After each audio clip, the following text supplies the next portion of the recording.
À la clôture de cette belle semaine de la diaspora. Bonjour, bonjour, bonjour, bonjour à tous. Bonjour à Mamie Nana, même si elle n'est pas avec nous, mais je lui envoie son bonjour. Bonjour, Papa Oumar. Bonjour, Maman Flo, El Gabino, l'ambassadeur du bonheur. Et bonjour à tous ces FBO, ces invités connectés ce matin. Alors, vous voyez, quand la barre est trop haute, après vous ne savez pas vous-même où vous placer. En fait, je ne décolle pas, mais ce matin, on doit atterrir en douceur.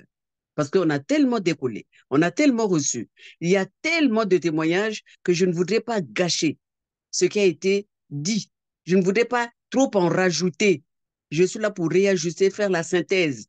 Parce qu'il y a des gens qui se sont connectés mardi. Il y en a qui sont connectés à partir de mercredi. Il y en a qui sont connectés hier jeudi, mais qui n'ont pas eu le temps sûrement d'aller réécouter ce qui a été dit. Même ceux qui étaient là, il y en a qui ont déjà oublié la moitié de ce qui a été dit. Et je pense que les enseignants qui sont là ne me contrediront pas. Quand on reçoit, quand on ne réécoute pas, on a déjà perdu au moins plus de 15%, 30% de ce qu'on a entendu au bout d'une semaine, au bout de 2 semaines. Je suis donc Maman Bobby, comme vous aimez bien affectueusement m'appeler, mariée à Papa Bobby, mère de 4 enfants merveilleux qui font mon bonheur, le seul trésor que j'ai sur cette terre après Dieu. Merci au Seigneur de me les avoir donnés. Ils sont toujours là présents et c'est un encouragement pour moi. Ils ne me jugent pas, mes enfants, même avec un air moqueur, toujours. Mais maman, toi aussi, j'ai dit, mais oui, c'est ça. Moi aussi, je dois être là où vous êtes. Et ce qui fait ma force, c'est de savoir vivre avec la génération. Parce que la parole de Dieu déclare, une génération s'en va et une autre arrive.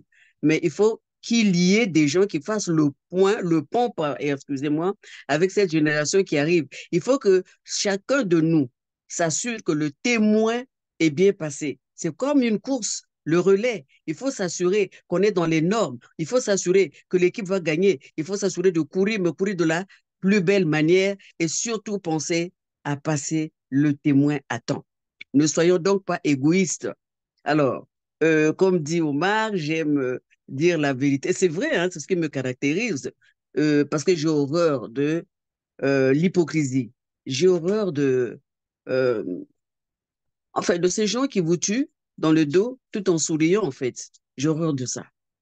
Et moi, aucune amitié n'a été brisée parce que j'aime dire la vérité. Au contraire, ça renforce toujours mes relations. J'ai eu une relation qui aujourd'hui dure 64 ans. La personne, on s'est connu à l'Internet, j'avais 11 ans. Mais je l'appelle, c'est ma grande sœur. Elle est devenue pour moi comme une maman. Ça fait 64 ans qu'on marche ensemble. Mais j'ai appris à la connaître parce que je l'accepte telle qu'elle est. Je ne vais pas en frontal avec elle. Vous savez, les relations, c'est comme ce beau rosier. Il y a des épines, mais on y va toujours. Pourquoi? Mais parce qu'il y a ces roses qui dégagent un beau parfum. Et c'est ça qu'il faut retenir en fait. Ne pas regarder à la forme. Ce qu'on perçoit de Maman Bobby, c'est la forme. Mais il faut aller au fond. Le fond, c'est quoi? Je te veux du bien. Le fond, c'est quoi? Je te veux meilleur. Le fond, c'est quoi? Je te veux parmi les premiers. Je te veux comme un aigle. Je te veux en train de voler, de ne pas rester dans la basse-cour, de ne pas rester au bord de la plage. Il y a du bruit. Il y a de la saleté. Là, il n'y a rien de bon. Mais je te veux dans les hautes eaux où on entend rien que le bruit, c'est-à-dire ces flots qui vous bercent. Là, vous êtes capable de méditer, de renouveler l'intelligence. Et je veux chacun de vous, en fait, à cet endroit. C'est ça mon bonheur. Ma vie, elle est faite, disons ça comme ça, à 75 ans. Je suis au bout du rouleau, mais pour moi, c'est pas le bout. Je ne sais pas. Est-ce que c'est le bout? Non, parce que je ne suis pas Dieu. L'âge n'est qu'un chiffre. On met le 7, on met le 5, et puis voilà, 75. Mais ça, c'est l'âge de l'état civil. Ensuite, il y a l'âge apparent. Quel âge les gens me donnent? Ça, c'est pas important. Le plus important pour moi, c'est l'âge ressenti. Comment je me sens? Caleb, à 85 ans, se sentait, il avait la force, la vigueur, comme lorsqu'il avait 40 ans. Waouh! Il s'est levé, et il a, disons, combattu, terrassé, vaincu tous ses ennemis. Il est entré en possession de ses héritages, de son héritage. Quand je vois le monsieur du KFC, ben, la tête bien blanche, à quel âge il a commencé? Je suis allé fouiller sur Internet, l'ami Google nous rend service. Et puis, il a commencé à 65 ans. 6, 5, ce n'est qu'un chiffre. Deux chiffres alignés. Et ben, il a commencé aujourd'hui, ben, ça a été franchisé, multiplié. Voilà. Il n'a pas changé ses cheveux. C'est ce que je dis aux gens. J'ai horreur de ça d'ailleurs. Et je suis en colère contre moi-même parce que j'aurais voulu avoir une tête bien blanche, mais ne blanchit pas assez vite. Il y en a qui ont, je sais pas, qui n'aiment pas vieillir, mais c'est de la sagesse et c'est une grâce spéciale que d'avoir 7 et 5, hein, parce que tout le monde ne les aura pas. Bref, on va faire donc un peu revenir sur la matinale. On a commencé vraiment, on a entendu Patrick dire que c'est le marketing de réseau, la prospection et puis le démarrage. Ne pas rater le démarrage à une vitesse, donc mettre vraiment l'énergie, pousser à fond tous les moteurs, tout ce que les réacteurs sont ouverts. Et boum, on décolle. Et c'est comme ça que nous avons décollé avec le pasteur Oumar, avec Papa Oumar, comme j'aime bien l'appeler. Ça dépend des circonstances. Soit pasteur, soit papa, soit mon fils. Mais c'est quelqu'un que je respecte beaucoup. Et tout à l'heure, il vous a dit que j'ai l'habitude de lui dire, parle papa, j'écoute. C'est comme ça que nous avons été éduqués. Et en tant que chrétienne, le respect de l'autorité. Tu peux avoir 2 ans, de l'instant que tu es mon N+1. Dès l'instant que je sens que euh, euh, j'ai à apprendre auprès de toi, je me fais toute petite. Ça ne m'enlève rien. C'est moi qui ai besoin de toi. C'est moi qui ai besoin d'avancer. C'est moi qui ai besoin de me développer. C'est moi qui ai besoin de croître. C'est moi qui ai besoin d'en ajouter encore et encore. Mais si c'est toi qui as l'information, ben, je me fais toute petite. Je m'assois à tes pieds et puis j'apprends. Donc, l'âge de la personne en face de moi n'a rien à voir avec le fait que je te respecte ou que je ne te respecte pas. À toi de choisir d'être respecté ou pas. Donc, avec Papa Oumar, nous avons vu, il nous a présenté cette opportunité d'affaires, il nous a parlé de rêve, de la vision, il nous a parlé de la force de Forever, euh, euh, qui a compris très tôt qu'il lui fallait miser sur la matière première, contrôler sa matière première. Aujourd'hui, Forever a des champs étendus. Donc, elle n'est pas tributaire d'un fournisseur. Eh bien, on ne négocie pas bien les prix, eh bien, je change, je ne te donne pas ma matière première. Forever a tellement bien compris qu'il a commencé là-bas. Être maître de sa matière première, posséder sa matière première. Ensuite, ben, déployer les laboratoires, les pharmaciens, les diététiciens, les esthéticiens, tout ce que vous pouvez trouver, c'est ce qui fait la force de Ferrover, ces laboratoires. C'est pourquoi ben, il nous sort les produits qui sont les meilleurs pour prendre soin de nous, pour gérer notre poids, pour dire comment, mais pour rendre service, prendre soin de notre entourage et aussi nous lancer dans l'opportunité d'affaires pour une véritable indépendance financière. Donc, c'est ce pourquoi. Et il a dit, il nous a même montré la photo, tiens, d'une génération de 3 personnes, 3 générations. Sa grande marraine, sa marraine et puis lui-même. Ça, c'est Omar. Toujours dans le respect. Pour dire que il ne s'est pas fait tout seul. Souvent, les gens pensent, arrivé à un certain moment, peut-être que tu as évolué plus que ta marraine. Tu as oublié que c'est ce parrain, c'est cette marraine qui un jour t'a fait découvrir l'opportunité d'affaires. Tu oublies ça et tu es sorti du néant. Le fait de mettre cette photo, c'est un message fort qu'il nous envoie que je n'oublierai jamais ceux qui m'ont montré le chemin. Si je suis avec vous, si je suis allé tout faire pour me développer, si j'avance, si j'en ajoute chaque jour dans ma corbeille, c'est parce qu'un jour, il y a eu une personne qui m'a parlé de cette opportunité. Parce qu'un jour, cette même personne a rencontré aussi quelqu'un qui lui a parlé de cette opportunité. Et quand vous êtes en face de Mami Nana, ce qui caractérise Mami Nana, c'est la reconnaissance et le respect. Je l'ai vu recevoir chez elle, puisque on est dans la même ville, recevoir sa marraine, Denise Lafosse, que je voyais pour la première fois. Mon Dieu, je me suis dit, mais c'est la première fois que je voyais ça. Je dis, mais attends, c'est quoi c'est? C'est comme si la personne, je sais pas moi, oui, les mauvaises langues diraient, mais pourquoi elle tremble comme ça? Pourquoi elle tremble? Oui, la dame ne pouvait pas bouger. Vous êtes, mamie, tu es fatiguée, viens. Elle l'emmenait dans sa chambre, viens. Je regardais, je dis, waouh. Et si encore ça s'arrêtait seulement à sa marraine, mais je l'ai vu faire avec moi-même, venir me chercher parce que je sortais d'une grosse, grosse opération. Et pour qu'on fasse la marche, le respect. Et forever, c'est aussi le respect de l'autorité établie. Et Patrick a dit, c'est une activité où on peut travailler avec tout le monde. Ceux qui sont dans Forever, ceux qui ne sont pas dans Forever. Ceux qui sont plus élevés que nous, ceux qui ne le sont pas. C'est ça. Honorer les autorités. Ben oui, ton parrain, ta marraine, c'est une autorité qu'il va falloir honorer. Même si tu connais un peu plus, mais toujours la loi de l'honneur. Et là, la personne s'ouvre un peu plus et la personne te donne, te donne. Parce que si tu es trop plein, mes chers FBO, mes enfants, mes petites sœurs, tout ce que vous voulez comme positionnement par rapport à moi, un verre trop plein ne peut plus rien recevoir. Nous devons nous vider. On a vu comment, dans l'excitation avec Patrick, parfois il y a l'arrogance. On devient orgueilleux. Non, non, non, non. On veut parler. Non, ça, je connais. Mais au fond, bah, tu es dans l'incompétence inconsciente. Tu ne sais pas que tu ne sais pas.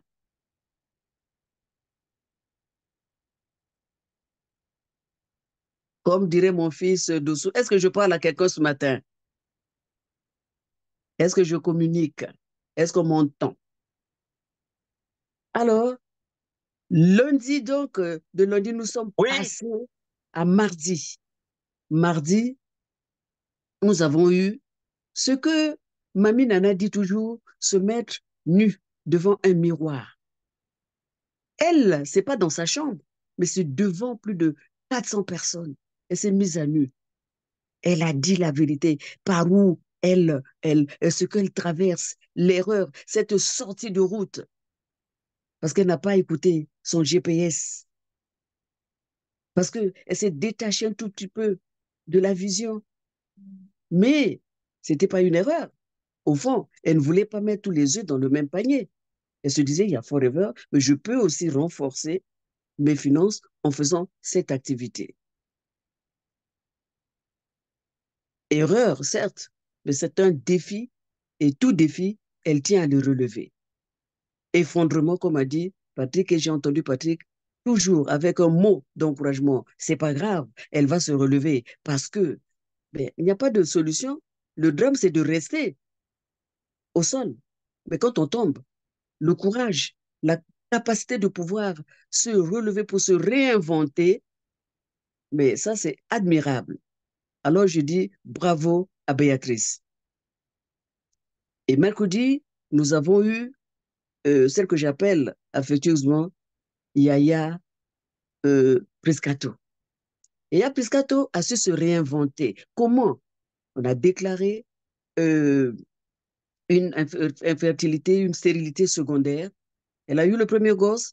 Elle a pensé que d'abord, je vais me former, je veux me chercher, profiter de mon mari. Je viens de me marier à 21 ans. Donc, les enfants attendront un peu. Sauf que quand elle a cru qu'elle était maître de sa destinée pour décider quand est-ce qu'arrêter, quand est-ce avoir les enfants, mais la nature ou bien Dieu là-haut lui a dit, tu n'es pas maîtresse de ta destinée, tu vas bien m'écouter. Et ça aussi, cette décision lui a fait travailler la patience, l'écoute, la soumission, l'obéissance, la constance. Parce que sa marraine l'a prise par les bras. Viens. Elle a dit qu'elle faisait tout ce qu'on lui disait de faire. Donc, et elle travaille à l'hôpital. C'est pas quelqu'un qui s'est présenté pour dire à sa mère, ah ouais, mais les médecins ont dit. Non.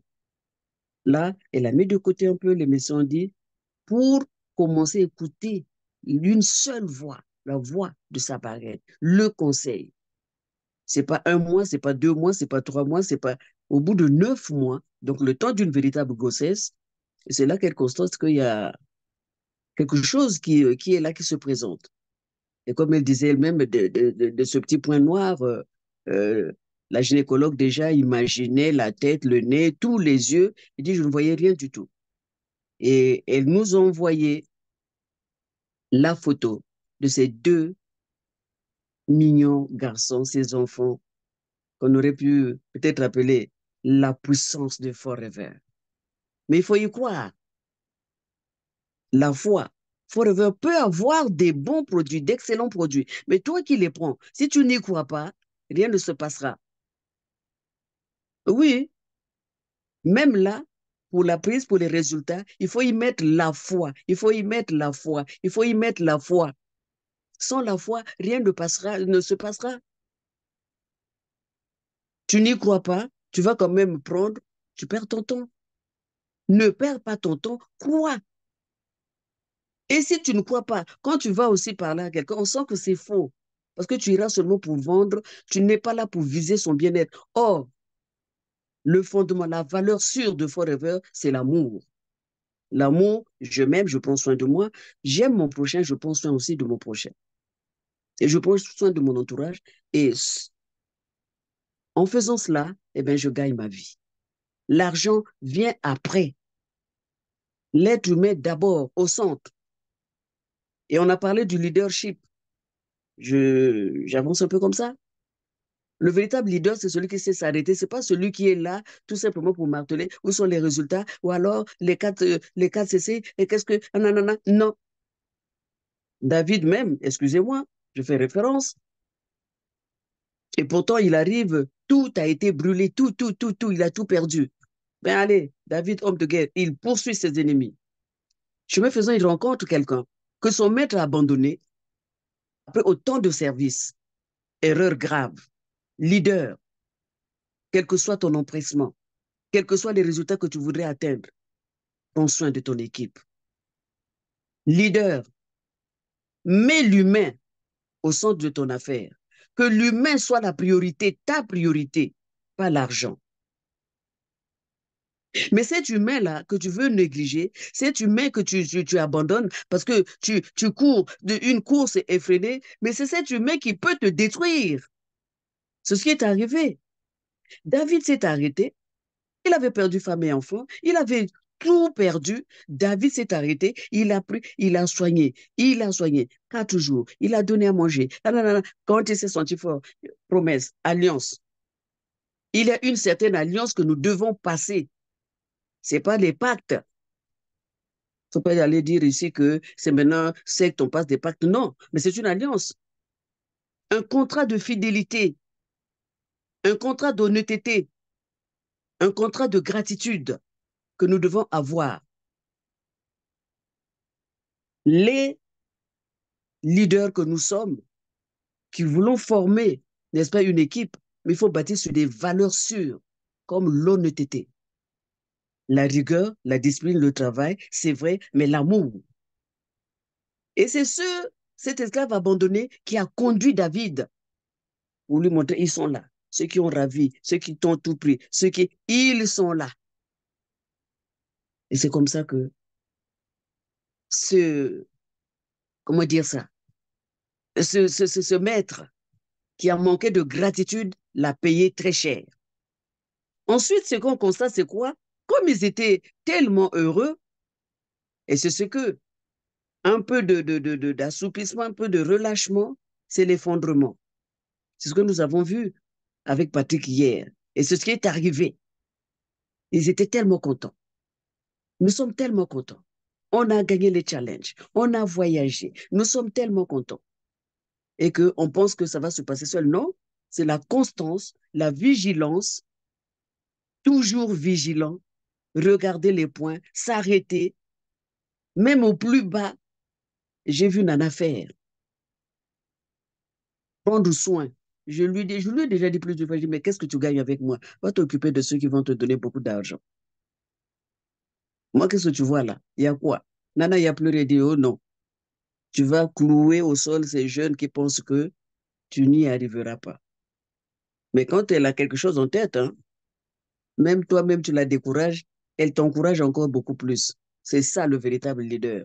Il sait percevoir pas seulement la compétence, mais le caractère aussi, le respect, les véritables valeurs. Parce qu'à compétence égale, l'employeur ira regarder au caractère. Leader, tu veux aller loin, ne néglige personne. Tu veux courir, c'est une course où tu n'es pas seul. Tu cours avec tout le monde. Tu n'es pas seul. Arrête-toi. Occupe-toi. Les plus forts, ils sont assez forts pour continuer. Mais arrête-toi. Prends soin du plus faible jusqu'à ce que il puisse reprendre la marche. Il puisse marcher au même pas que les autres. Et c'est ça le véritable leader. Le véritable leader, c'est celui qui sait s'arrêter, prendre soin et avancer. Et cela va éviter l'effondrement. Le véritable leader, Mami Nana, m'a raconté que son réseau s'est écroulé.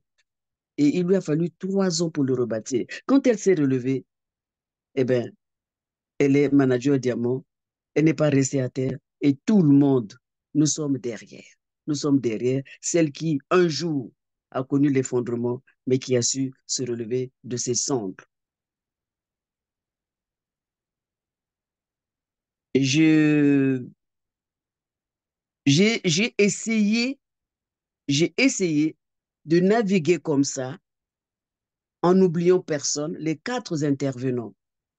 J'ai pris un bout, une phrase de quelque part, et il y a l'anecdote, j'ai rappelé chaque personne après chaque intervenant. La loi de la gratitude pour dire merci, parce que ce n'était pas gagné d'avance. J'ai galéré, j'avais peur. J'ai dit, Omar, aligne-nous le plus loin possible. Laisse d'abord les autres passer. Pourquoi? Mais parce que on nous a habitués aux chiffres, aux résultats. Mais je regarde, mais l'Europe, où est le résultat? La France, où est le résultat? Où sommes-nous? J'ai dit, Oumar, aligne-nous un peu plus loin. Mais je ne savais pas que il y avait autre chose que les chiffres. À l'instant où j'étais en train de trembler, oui, oui, j'ai tremblé dans tous les sens. Je dis, mon Dieu. Je dis, Papa Oumar, on fait quoi? Papa Oumar. Il dit, maman, ça va aller. Je dis, Papa Oumar, ne pensez pas que maman Bobby ne tremble pas, hein? Maman Bobby sait trembler. Maman Bobby sait voir aussi la force en face. Maman Bobby sait mesurer sa propre force. Et là, on se réajuste un tout petit peu. Et on se dit, bon, Seigneur, tu m'as donné l'âge, tu m'as donné la sagesse, j'ai de l'expérience, au moins, je saurais parler. Donc, pour conclure cette belle semaine, hier, j'ai rappelé Patrick. Donc, tout le monde, maman Bobby, j'entends Patrick. Bonjour, Joséphine. J'ai dit, oula, celui-là, il sort d'où encore? Mais je n'ai rien dit. Et après, quand je lui ai dit ça, on a rigolé pendant au moins 5 minutes. Et voilà, il m'a poussé à me réinventer, à me remémorer ce que j'avais oublié. J'ai dit merci Patrick, mais il m'a fait revenir à 50 ans en arrière parce que j'avais un professeur en 3e année d'université, euh, il nous faisait économétrie. Et lui, il arrive, il annonce les couleurs.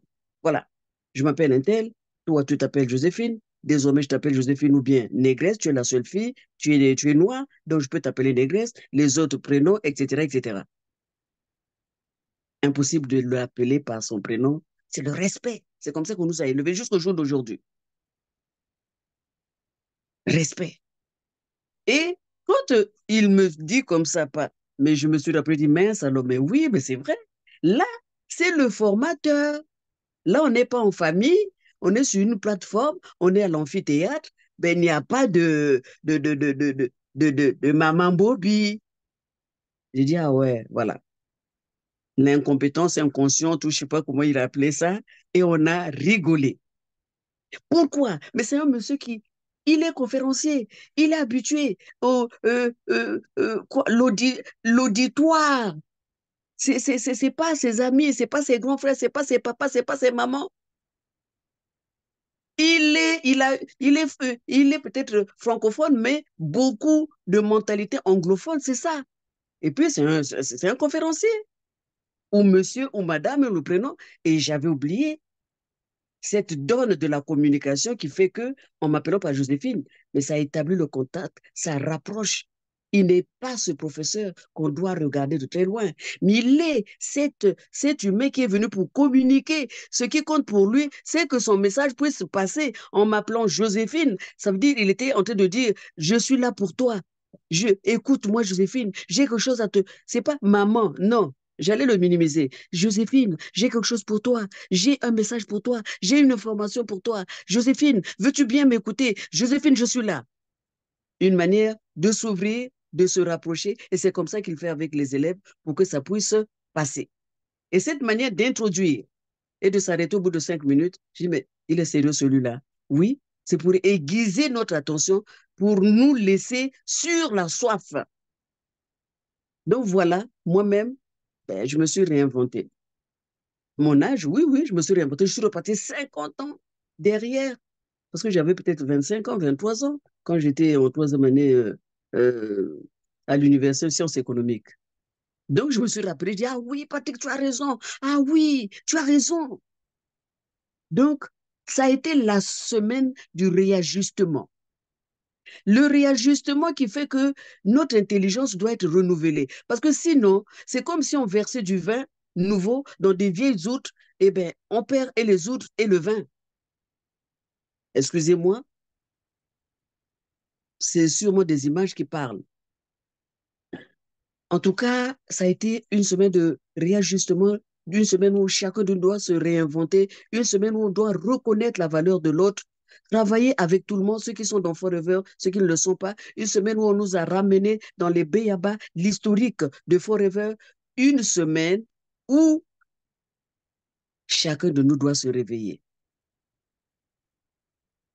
Et merci à chacun de vous qui avez fait que cette semaine soit une semaine exceptionnelle. Merci à tous mes intervenants.